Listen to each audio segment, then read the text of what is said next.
Olá, seja bem-vindo ao podcast do canal Bandeirante, a história do Brasil narrada como no tempo dos seus avós. Nesse, que é o nosso quarto episódio, eu prosseguirei na exposição da história de Portugal, como introdução à história do Brasil propriamente dita, e vamos percorrer um longo caminho nesse episódio, já que eu vou reunir aqui o áudio de 5 vídeos que eu publiquei no meu canal do YouTube, e eles tratam em sequência cronológica, respectivamente, dos seguintes temas. Primeiro, a invasão dos povos germânicos ou povos bárbaros que atingiu a Europa e especificamente a Península Ibérica. Esse é o primeiro áudio. O áudio seguinte trata sobre a invasão e o estabelecimento dos mouros, dos muçulmanos, na Península Ibérica.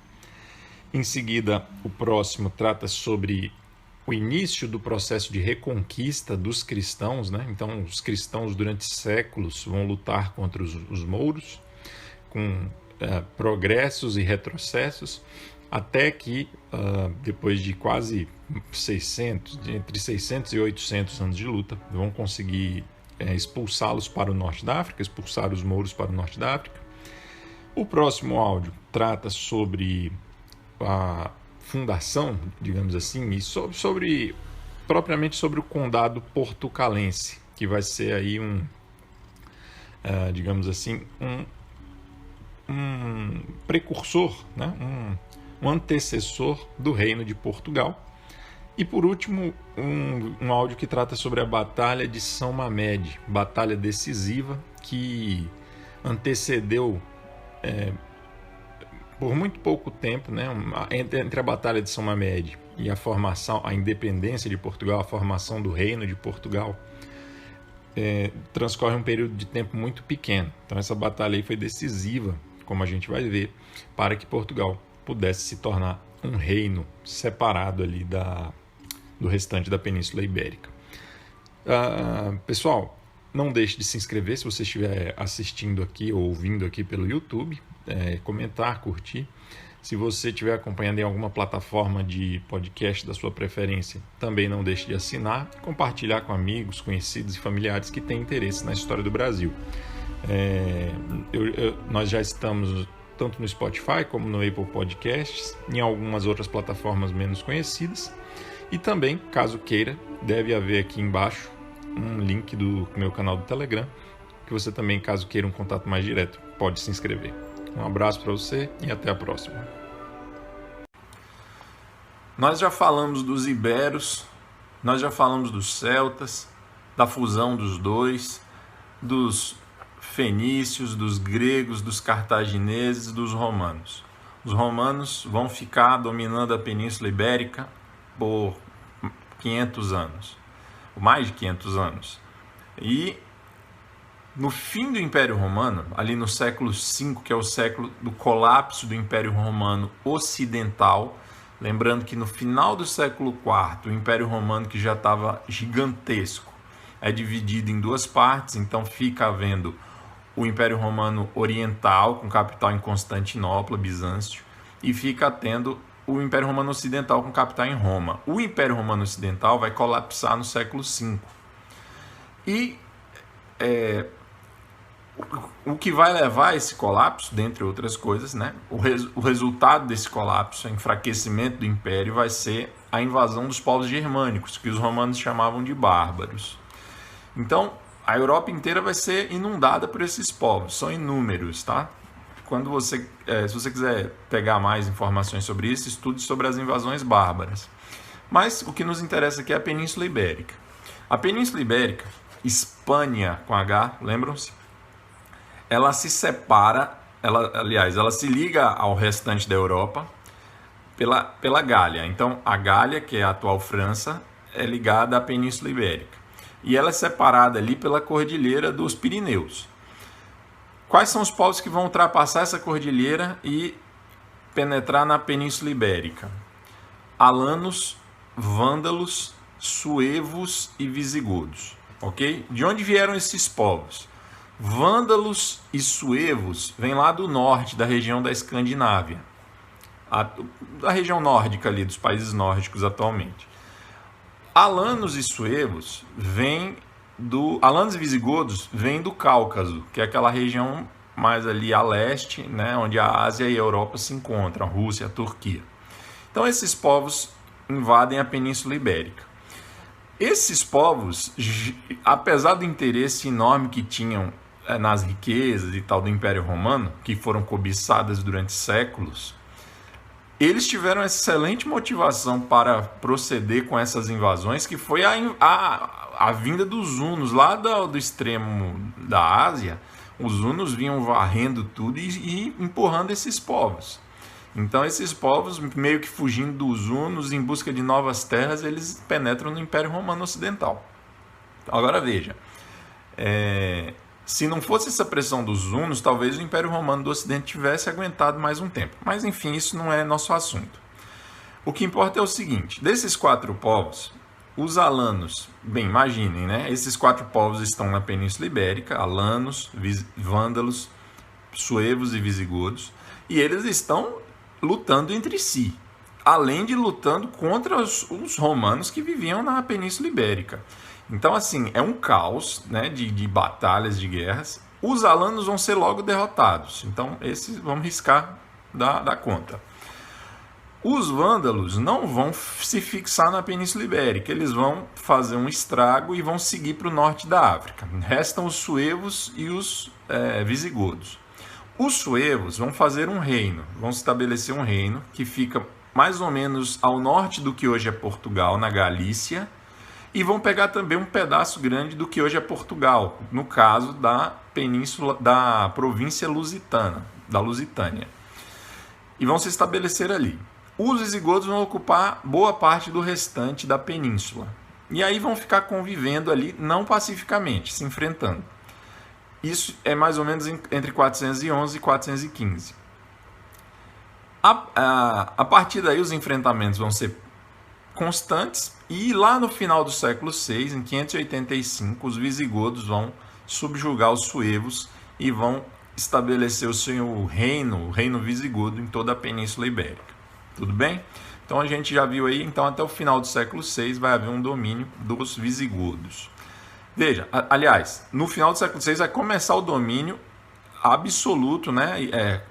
Só dos visigodos. Eles vão vencer todos os concorrentes e vão estabelecer o império deles ali.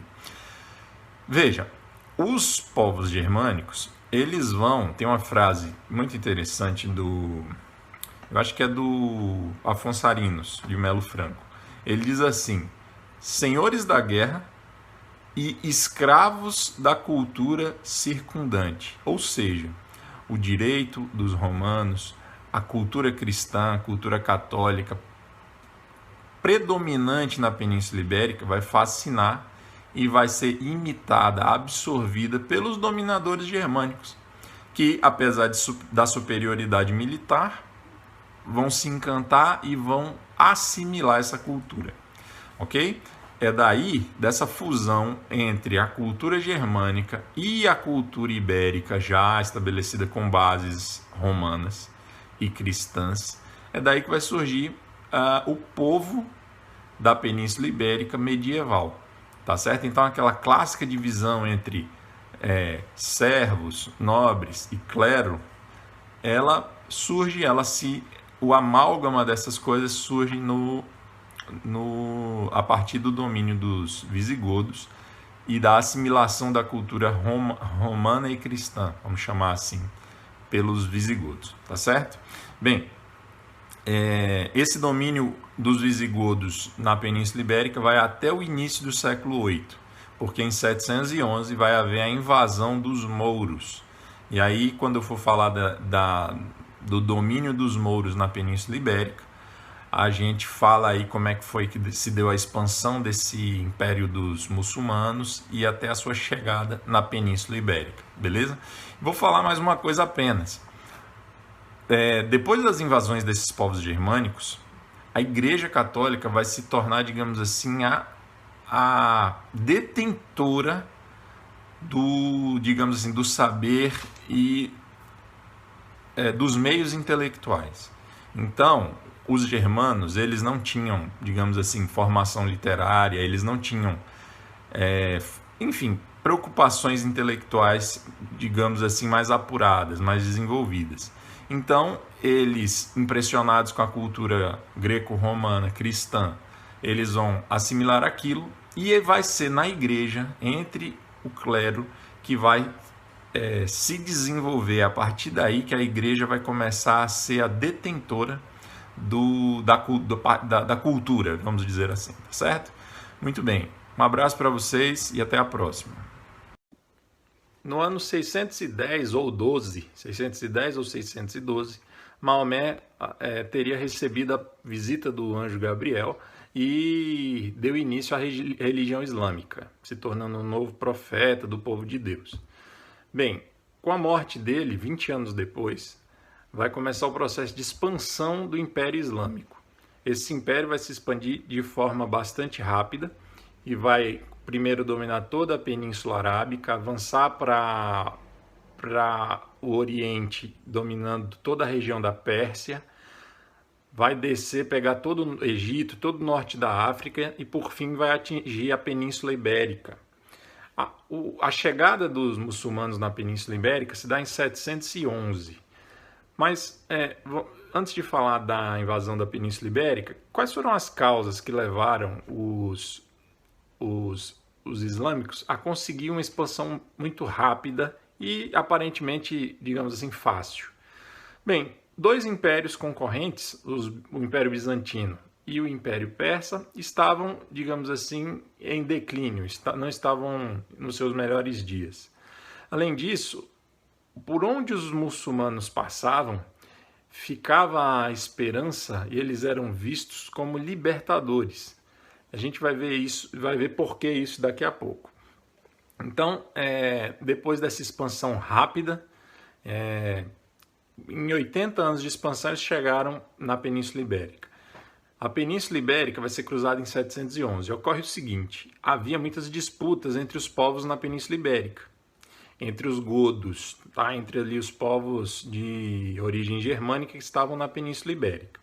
E, aproveitando-se dessas disputas internas, um exército de berberes, que são os habitantes do norte da África, vai invadir, cruzar o Estreito de Gibraltar e invadir a Península Ibérica em 711.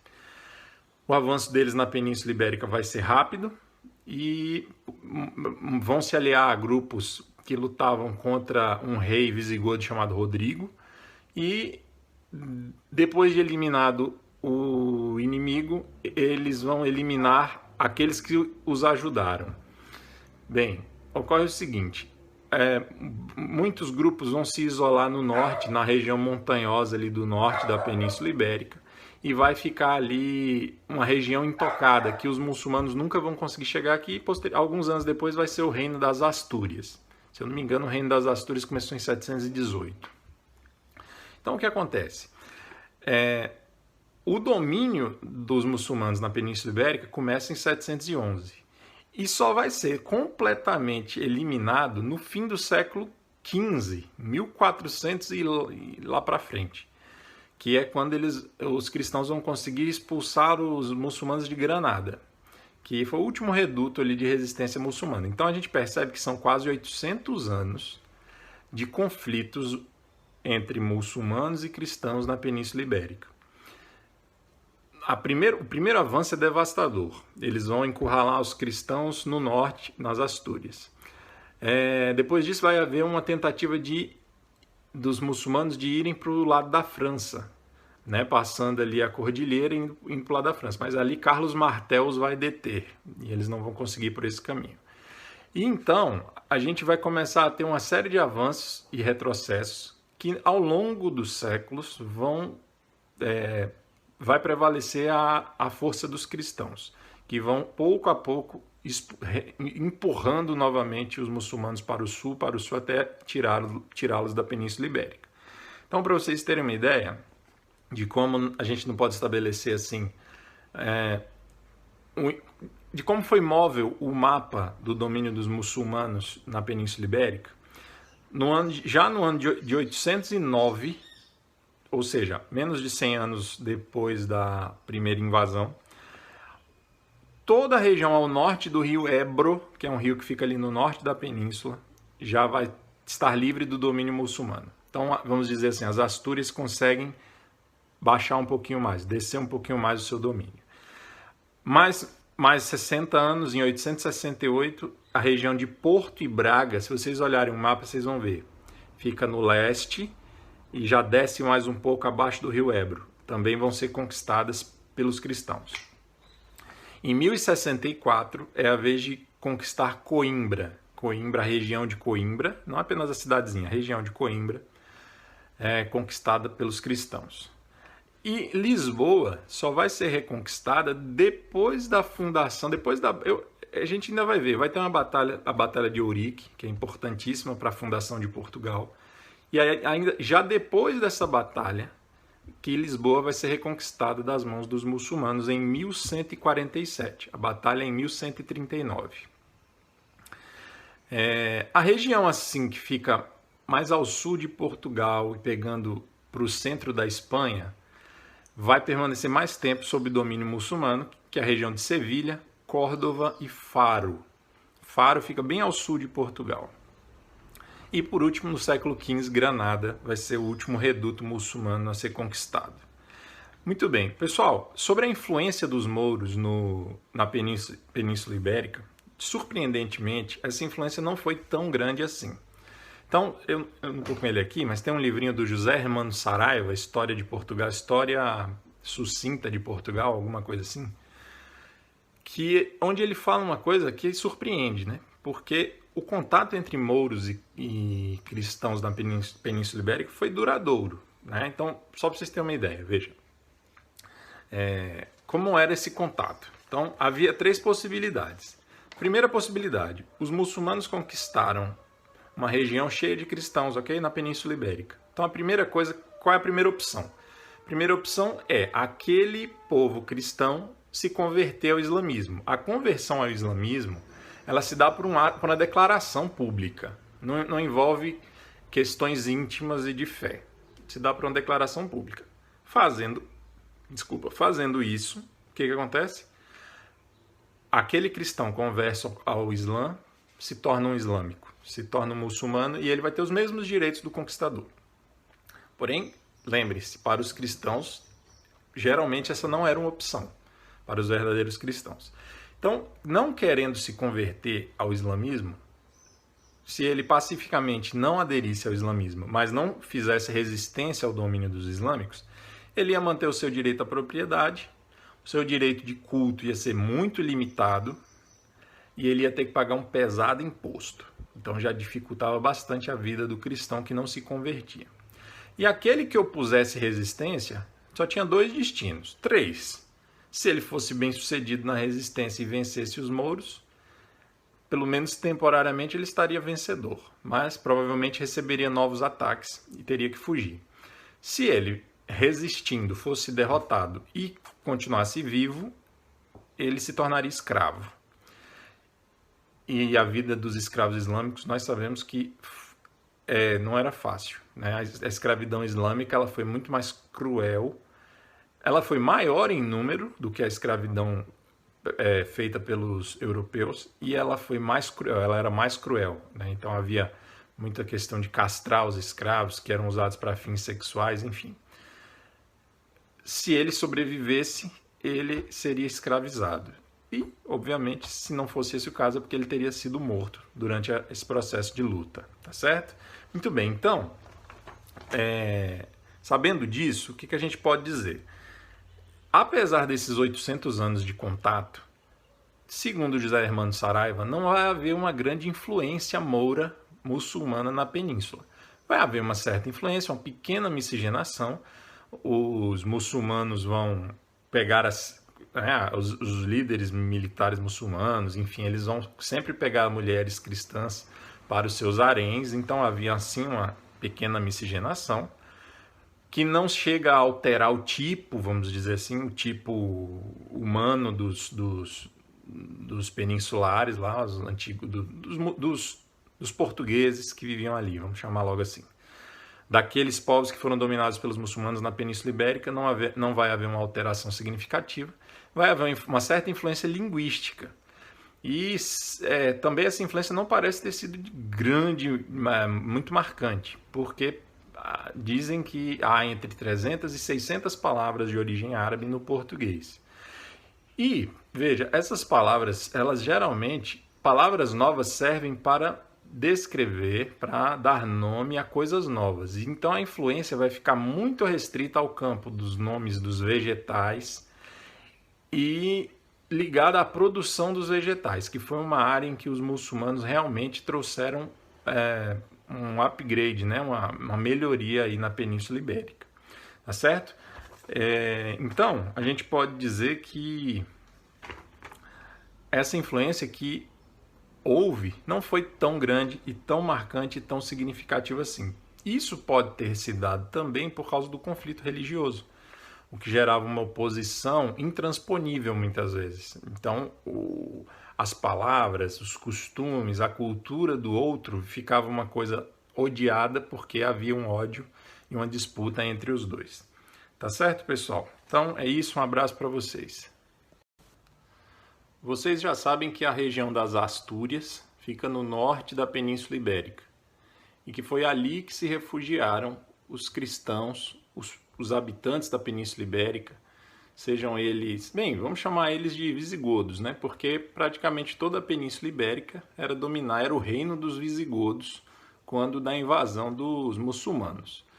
Esses visigodos vão se refugiar nas Astúrias, por quê? Bem, primeiro porque o sentido da invasão é de sul para norte, então o sentido da fuga é de sul para norte, então indo para lá na parte norte da península. Agora, além disso, aquela região ela era montanhosa, ela era muito pouco habitada e muito, digamos assim, inviável para a prática da agricultura. E isso fez com que, naturalmente, os muçulmanos não se interessassem pela conquista daquela região. Ia ser uma conquista dificultosa, ia ter resistência dos cristãos e, além do mais, não ia ter grandes vantagens para eles. Tá. Lá nas Astúrias, eu falei para vocês que o reino das Astúrias vai ser criado em 718 e o primeiro governante das Astúrias vai ser Pelaio ou Pelágio. Não confundam com Pelágio, o monge britânico que criou o pelagianismo, aquela doutrina herética lá do século V. Pelágio provavelmente era um rei visigodo que liderou aquele grupo de cristãos visigodos que se refugiaram nas Astúrias. Tá? Então ele foi aí o primeiro rei lá dos asturianos. Bem, Pelágio, a gente não tem grandes informações sobre ele, ele aparece naquelas crônicas que registraram esses acontecimentos, cronicões, que aparece esse nome na literatura, e a gente sabe que ele foi assim o líder de um primeiro foco de resistência e de independência em relação dos visigodos para com os árabes. Certo? Então ali, praticamente na mesma época em que os muçulmanos invadem a península, já se começa a resistência é imediata, ok? Vamos falar um pouco sobre essa resistência, sobre o começo dessa resistência. Acontece o seguinte, ainda antes de 750, ou seja, invasão em 711, no sul da Península Ibérica, os mouros, principalmente berberes do norte da África, vão atravessar o Estreito de Gibraltar e entrar na península. 718, 5, 6 anos depois, os os cristãos que migram para o norte vão estabelecer o reino das Astúrias. O rei é Pelágio, ou Pelaio. E de 718, antes de chegar em 750, já vai acontecer a primeira guerra civil entre os muçulmanos. Ocorre o seguinte, lá próximo das Astúrias, abaixo das Astúrias então, ao sul das Astúrias, um grupo de berberes vai se revoltar contra o domínio dos árabes. Os árabes eram minoria, mas exerciam a liderança.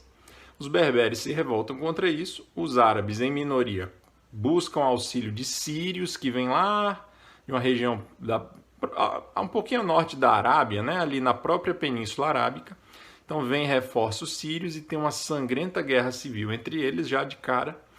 Isso vai enfraquecer aqueles dominadores da região da Península Ibérica, que está ao sul das Astúrias, e vai favorecer uma primeira investida dos cristãos para o sul. Okay? Então isso vai facilitar para que, ainda no século VIII, os cristãos consigam descer, conquistar alguns territórios. A principal batalha vai se dar na Galiza, depois vocês olhem lá um mapa, depois eu vou tentar postar um vídeo com vários mapas, um áudio, uma narração com vários mapas para a gente resumir aí algumas informações geográficas que eu já falei em todos esses vídeos.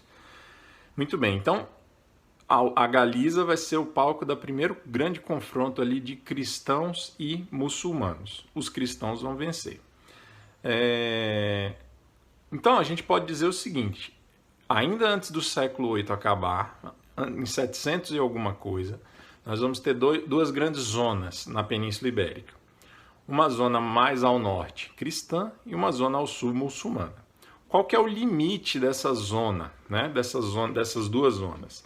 Então eu vou dar aqui para vocês as informações. Ó. De oeste para leste, Coimbra, onde hoje é Coimbra, aí você segue o curso do rio Mondego, passa por Taravella, Toledo, Tudela e Pamplona, certo? Então, enquanto eu não coloco esses mapas, vocês podem dar uma olhadinha e aí vocês vão ver a linha desses limites entre a zona de influência cristã, de domínio cristão, e a zona de domínio muçulmana. Nessa época, o que acontece? Apesar de todos esses conflitos, o que vai restar da organização social e política anterior, que vem dos visigodos? A única instituição que vai resistir será a Igreja Católica. Tá? Então, em todo esse período de avanço muçulmano, retrocesso cristão, avanço cristão, retrocesso mouro, guerras civis, disputas de poder, não existe nenhum indício de que a fé cristã, a fé católica tenha deixado de ser praticada ali na região da Península Ibérica, mesmo nessas regiões fronteiriças cheias de conflitos, tá? Porém, mais uma observação, nós não estamos falando ainda de cruzadas, tá? As cruzadas é um movimento que vai surgir no século XI e é uma reação dos cristãos muito tardia ao avanço muçulmano, principalmente lá na região de Jerusalém. Apesar de ser uma luta entre cristãos e muçulmanos, ela ainda não vai ter uma característica marcadamente religiosa, tá? A religião é uma das questões ali da disputa e da luta, mas também tem a questão da sobrevivência, tem a questão da disputa pelas terras. Então, não é certo falar em cruzada ainda, tá certo? O espírito de cruzada vai fazer parte da reconquista ibérica, mas ele ainda vai demorar alguns séculos para ele poder ser inserido aí para a gente compreender isso. Até o século X, vamos dizer aí, até o final do século X, início do século XI, não se fala em cruzadas ainda. Tudo bem? Um abraço aí para vocês. Eu já disse a vocês que em 868, no processo de reconquista, os portugueses vão chegar até a cidade do Porto. A cidade do Porto, que hoje se chama Cidade do Porto, nessa época do século IX se chamava Portocalle.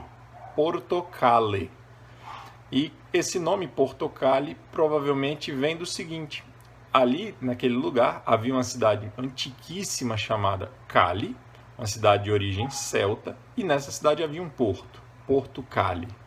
Vocês já devem ter deduzido que é daí que vem o nome Portugal. Qual é a importância de Portocalle nesse momento? Não é apenas uma reconquista de uma cidade. Veja, Vimara Pérez era um nobre da Galiza, portanto um nobre galego, que vai ser o líder desse grupo de homens que vai reconquistar Portugal. E como presente, ele vai ganhar o cargo, o título de Conde de Portugal. Então vai ser criado um condado chamado Condado de Portugal, que fica geograficamente fica entre o Rio Minho e o Rio Douro. Não só ficou restrito à cidade de Portugal, mas englobando aí todo esse território. Depois vocês olham no mapa, do Rio Minho ao Rio Douro. Muito bem, aí o que acontece? Esse condado vai ser governado pelo Vimara Pérez, ele é o conde, e 10 anos depois ele vai descer mais, vai conquistar a região de Coimbra. Vai ser fundado o Condado de Coimbra, e esse condado vai ser governado por descendentes, porque o Vimara Pérez vai dar origem a uma longa dinastia. Então os descendentes dele vão governar não só o condado portucalense, como também o condado de Coimbra. O condado de Coimbra vai ser reconquistado pelos mouros, e depois, já no segundo milênio, no ano 1065, salvo engano, ele vai ser reconquistado pelos cristãos. Beleza.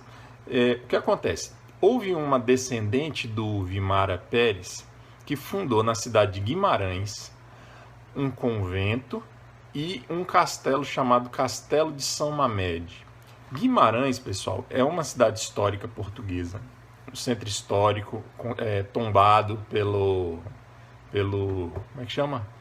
Olinda aqui também é tombada, cidade de Goiás, Ouro Preto. Eu esqueci agora quem é que faz esse tombamento, mas ele é patrimônio da humanidade, a cidade de Guimarães, em Portugal. E ela é muito importante, assim, uma cidade muito marcante na história de Portugal, porque, primeiro, ela vai ser a capital do Condado Portucalense. E o Condado Portucalense, ele vai dar origem ao Reino de Portugal. Então, Guimarães já tem essa importância histórica por isso.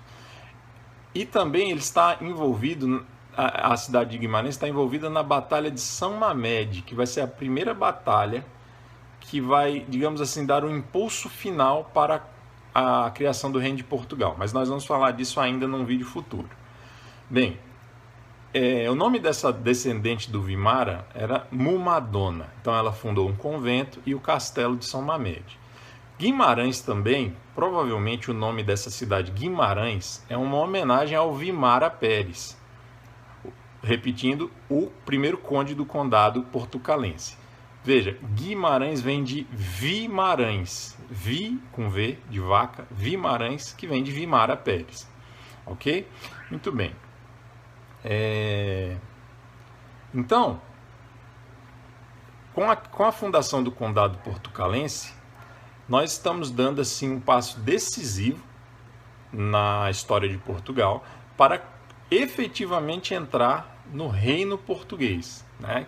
Até agora a gente está fazendo uma grande introdução para poder compreender as origens históricas de Portugal. Falamos da Lusitânia, falamos aí de alguns personagens importantes, toda a evolução histórica, desde os celtas, e agora a gente está chegando nas portas do momento em que Portugal vai se tornar um reino independente. Por sinal, o primeiro reino independente, digamos assim, o primeiro reino moderno, né? Porque a gente, na Idade Média, havia os feudos, né? Aquela organização social mais pulverizada, mais descentralizada, e lá no século XIV, XV, vai ter um movimento de criação de vários estados nacionais, vários reinos. Portugal é o pioneiro nisso. O Reino de Portugal vai ser fundado em 1139, e acho que já no próximo vídeo eu vou falar da fundação do Reino de Portugal, ou provavelmente eu vou falar dessa batalha de São Mamede, que foi a primeira batalha que abriu o caminho para a independência de Portugal e a formação do Reino de Portugal. Beleza? Um abraço aí para vocês.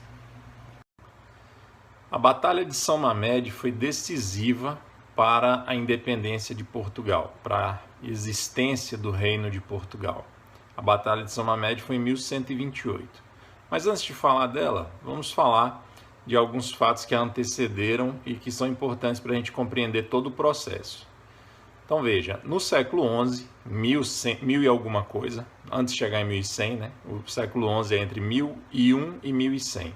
Então, no século XI, o rei de Leão era um estado que ficava ali no norte da Península Ibérica, cristão, vai unir forças com outros reinos menores. Esses reinos não existem mais. Hoje eles todos pertencem à Espanha e uma parte deles, da Galiza, se pertence a Portugal.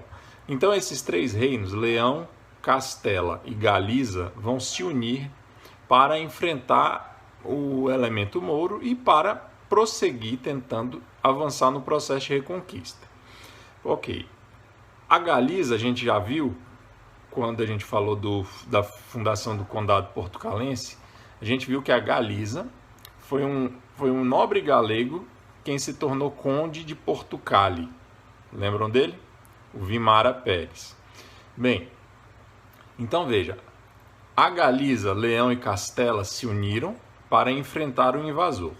Nessa época, curiosamente, pouco tempo depois dessa união, vai haver a invasão dos Almorávidas. Os Almorávidas eram um novo grupo mouro que vinham com muita força do norte da África e chegaram com o objetivo que vai ser alcançado de unir todas as forças muçulmanas da península, esmagando qualquer tipo de rivalidade interna que houvesse entre os mouros. Os Almorávidas vão fazer isso. O Dom Afonso VI, o rei dessa grande união, alguns textos chamam até ele de imperador, mas não é muito preciso. O Dom Afonso VI, para poder enfrentar o inimigo, os Almorávidas, ele vai pedir ajuda a alguns nobres que a gente pode dizer que são franceses, de um estado que tinha na região onde hoje é a França, né, um estado pequeno, a Borgonha. Solicitando auxílio desses nobres borgonheses, ele recebe auxílio de dois jovens que eram irmãos, mas não eram herdeiros de algum trono, já que não eram filhos primogênitos, nenhum dos dois. Então eles meio que estavam livres para suas aventuras em busca de sucesso em outros lugares. Então o nome deles é Raimundo e Henrique. Raimundo de Borgonha e Henrique de Borgonha. Eles vão ajudar Dom Afonso VI, vão ser bem-sucedidos. E como recompensa, o que vai acontecer? O Raimundo de Borgonha vai se casar com uma filha do Dom Afonso, Dona Urraca. Essa filha era legítima e eles vão receber como prêmio, por causa dessa vitória do Raimundo, o condado da Galiza, ok? Toda a região da Galiza. O outro irmão, o Henrique de Borgonha, ele vai também ser bem sucedido, vai casar com outra filha de Dom Afonso VI, no caso Dona Teresa. Dona Teresa era uma filha bastarda, ok? Não era uma filha legítima do Dom Afonso VI. Mas mesmo assim, ele vai receber um prêmio. E, além do casamento com a filha do rei, ele vai receber o condado portucalense, que era um pedacinho da Galiza, e ele recebe o condado. E também, ainda um pouco mais abaixo, a região de Coimbra. Muito bem. Então a gente tem aí Raimundo casa com Dona Urraca, a herdeira do trono de Dom Afonso VI, a filha legítima, e recebe a Galiza. Henrique de Borgonha casa com Dona Teresa, a filha bastarda, e recebe o condado portucalense, mais a região abaixo de Coimbra. Muito bem. Ocorre que Dom Afonso VI morre, vem a falecer. Quando Dom Afonso VI morre, Dona Teresa, a filha bastarda, não quer se submeter, não quer ser vassala da irmã que tem direito ao trono, no caso Dona Urraca. E nessa época, então, bem precisamente nessa época, acontece que o esposo da Dona Teresa, o Henrique, também morre. O filho dos dois, de Teresa e Henrique, se chama Afonso Henriques. Guardem esse nome. E ele tinha 3 anos quando aconteceu isso, o falecimento do pai. Muito bem. A Dona Teresa, então, acaba por se proclamar rainha de Portugal, ou seja, de Portucali, daquela região toda ali que ela e o esposo estavam administrando, né, porque era apenas assim uma administração, uma regência, ela se declara meio que independente logo. Mas calma, essa ainda não é independente de Portugal, porque ela se autoproclama rainha sem o ser. Muito bem. Daí vai gerar a seguinte consequência. Havia um nobre que mantinha relações com Dona Teresa, Fernão Pérez de Trava. Quando Afonso Henriques cresce, e já fica ali com seus 16, 17 anos, o filho de Dona Teresa, ele meio que ele se sentia como o herdeiro do trono, porque ele era filho do Henrique de Borgonha. E houve uma rivalidade entre ele e o Fernão Pérez de Trava, e a mãe ficou do lado do Fernão contra o filho. Ocorre o seguinte, é daí, dessa rivalidade entre mãe e filho, entre Dona Teresa e Dom Afonso Henriques, que vai surgir uma disputa que vai virar um conflito armado, que vai ser a Batalha de São Mamede. Vai ser uma batalha rápida. Essa batalha aconteceu num campo, numa região descampada, próxima do castelo de São Mamede, em Guimarães, e o resultado dessa batalha vai ser o seguinte: o filho, Dom Afonso Henriques, vai vencer a mãe e o homem que vivia com ela, que era o Fernão Pérez de Trava. Não sabemos se vivia amigado ou se chegaram a casar, ok? Essa informação a gente não tem. Resumindo, o que aconteceu? Durante essa batalha tem um episódio que é contado, né? A gente obviamente não tem evidências disso, mas virou lenda em Portugal, de que o Dom Afonso Henriques teria pedido a Deus que parasse o sol. Aquela mesma história de Josué, no livro bíblico de Josué, no Velho Testamento. Então, segundo a lenda, o sol parou pela oração de Dom Afonso Henriques e ele conseguiu vencer a mãe, o exército dele conseguiu vencer o exército da mãe. Ele prende a mãe dele vai ser presa, vai ser colocado ferros nela e ela vai ser presa pelo filho. E quando ele estava prendendo ela, depois da batalha, dizem que ela jogou uma praga nele e que ele ficaria sem as pernas. Coincidência ou não, algum tempo depois ele estava cavalgando, sofreu um acidente e praticamente ficou inutilizada uma das pernas dele e ele nunca mais pôde cavalgar. E essa batalha de São Mamede coloca para nós esse personagem que foi fundamental para se entender a independência de Portugal, e não só a independência, mas a continuação da reconquista e a expansão do futuro território de Portugal. Dom Afonso Henriques é o principal personagem da Batalha de Ourix, que essa sim vai ser a batalha que vai dar origem ao Reino de Portugal. Um abraço.